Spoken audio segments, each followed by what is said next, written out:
Hey guys, today I want to show you a very cool thing in physics that is called, you could say, quadratic solution to a kinematic equation that we have, which is just displacement as a function of time, and with coefficients of initial velocity and acceleration, okay? Now this is pretty cool, so let's do it.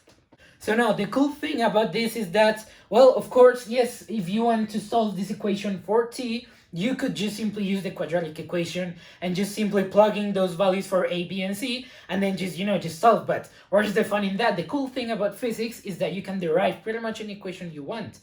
And of course, there is a way in which instead of having x is equal to minus b plus or minus a square root of b squared minus 4ac divided 2a, which is just the quadratic equation, you can have a quadratic equation for a solution in terms of acceleration, initial velocity, and displacement for this equation right here, which is a quadratic equation but just with coefficients that we're going to establish them in the terms that they are acceleration and initial velocity and displacement, okay?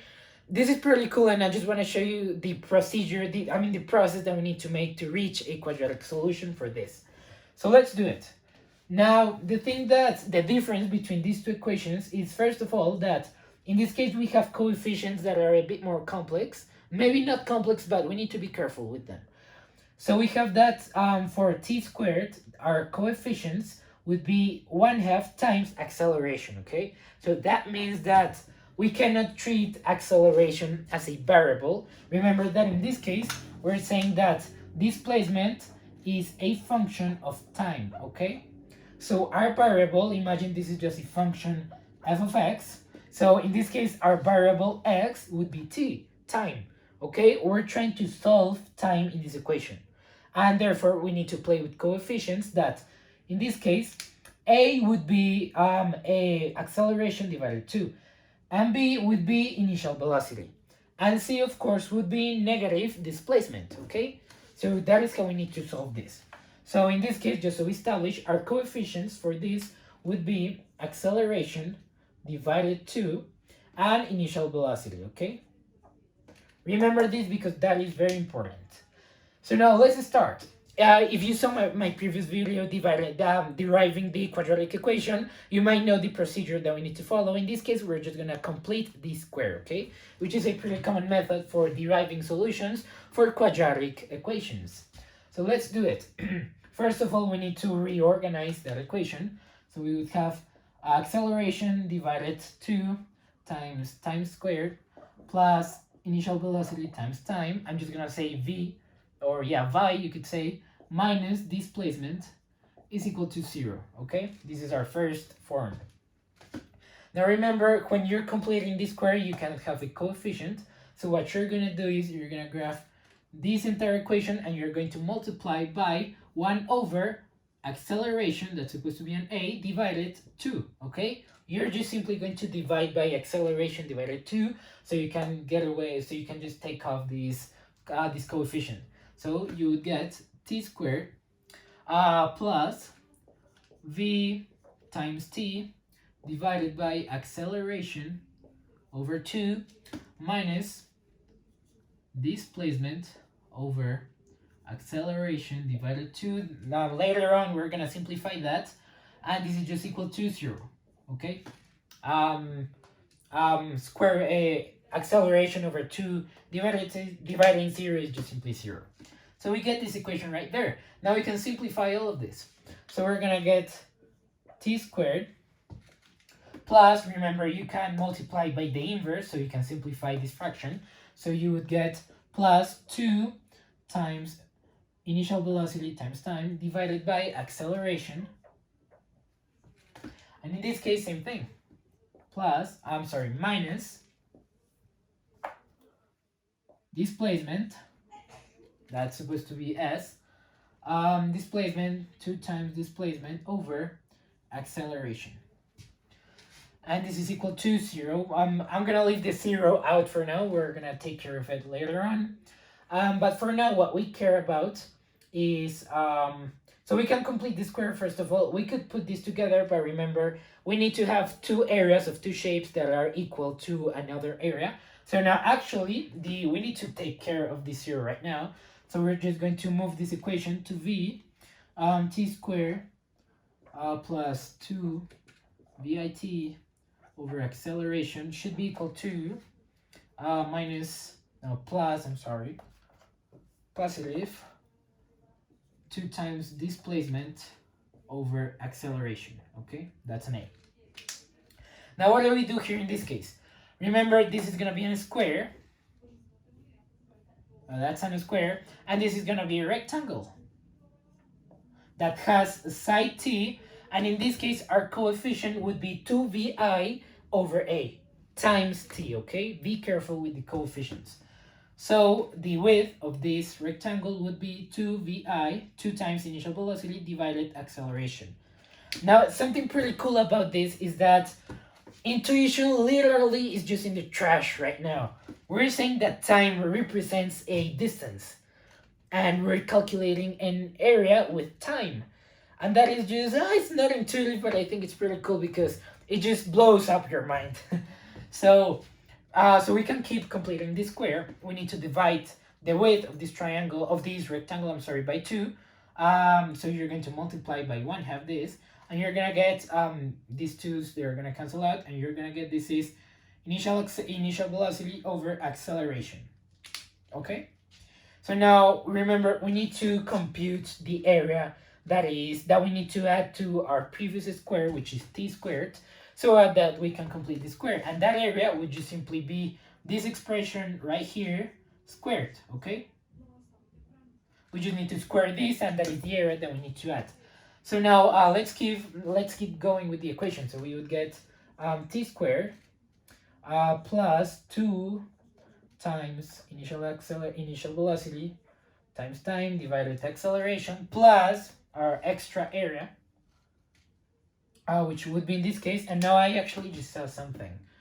No, should we use that? Yeah, I think we do. No, this is correct. Yeah, don't worry about it. And now in this case, we would get plus vi squared over acceleration squared. Okay, now same thing has happened with the derivation of the quadratic equation. This is a binomial squared. It's pretty cool. This is equal to, I'm going to write it in here, this is equal to t plus initial velocity over a squared. Now the proof is just simply, well, check this out. So you're going to have t squared plus 2 times our first term, which would be this, times our first term, plus our second term squared, which is just vi over a, and I missed the error right here, and this is just a square. Okay, this is exactly what we have up there. So we can simplify that into a binomial squared. We're gonna do that later on, but for now we're gonna have, okay, so we have this, and now remember, since we added this area to the left side, we need to add it to the right side. And we know in this case, the right side of this equation would be 2 times displacement divided by acceleration. And now we're going to add this so we don't alter the equation. So we get vi squared divided acceleration squared. Cool, now we can simplify this equation, so we would get the binomial t plus vi over a acceleration, and all of this is squared, is equal to this on this side. Now we need to play with the algebra in this case. So we can simplify this into, we could find the greatest common denominator. So we would get the following. We would get 2 times displacement times a squared plus, actually no, let me take care of the denominator first. So you get acceleration cubed plus, in this case, initial velocity squared times acceleration divided by acceleration cubed. And now this is equal to, you can put these together and you would get displacement times 2 times acceleration squared plus this term right here, squared. And all of this divided by acceleration cubed. Now what do we need to do in this case? We need to factor out a, okay, so we can get a more simplified form of this. So we're going to say this is equal to, we can take just a in first degree. So we have a, acceleration, times 2s, displacement, times acceleration, plus initial velocity. And all of this divided by just acceleration times acceleration squared. So we can cancel out those two a's, and we would get this is equal to 2 times displacement times acceleration plus initial velocity squared over acceleration squared. Okay, so this is what we get. Now let's put this together. Let's bring those two together. So we would have the time plus initial velocity divided a squared is equal to this thing here. Now you might already see the form of the quadratic equation. Maybe this would be like b squared minus 4ac. We don't have minus 4ac, but rather plus 2sa. So we get, I'm actually just gonna write the terms in order. So we have initial velocity squared plus 2 times displacement times acceleration, and all of this divided by a squared. And now you know what we need to do. We need to get rid of this exponent, so we're going to take the square root on both sides. So we would have this, and we also have this. Okay? Now remember, in this case, you would distribute the square root into this fraction, so you would get t plus initial velocity over acceleration is equal to square root of bi squared plus 2 times displacement times acceleration. And all of these, remember we lowered down 1 degree of a, so we get a. And now what do we need to do? Well, we just simply need to get rid of these vi over acceleration. So I'm probably gonna erase this in here, so I don't have to write down there. And now we're gonna have that final equation. It's just simply gonna be that t is equal to square root. Now should we? Yeah, we should. Plus or minus square root of vi squared plus 2 times displacement times acceleration.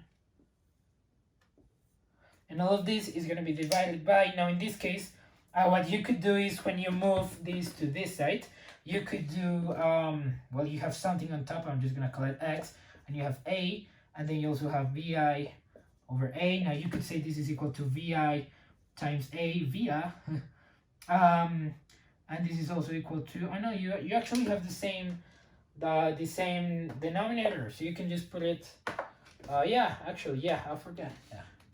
So you can just simply, you don't have to do anything else in here. And actually I'm going to erase this so you see it in the more compact form. So we're going to get minus vi, yeah, am I right? Yeah, minus vi, plus or minus square root of vi squared plus 2 times displacement times acceleration, and all of this inside the square root, and all of these divided by, of course, a. That's an arrow. And this is our quadratic equation for this, our quadratic solution for this kinematic equation right there. So now you see it's a pretty cool process. We need to complete this square so we can find what t is equal to. And now this is what we have. So this is very useful, for example, when you have, let's suppose there is a specific position for an object, and you need to find in what amount of time that object is going to take, or in what t equals what that object will be in a specific position. And that is pretty useful when you're dealing with this type of equation, okay, or in any type of one-dimensional kinematics problem, okay? So this is pretty cool. I hope you guys enjoyed this video, and see you in the following one.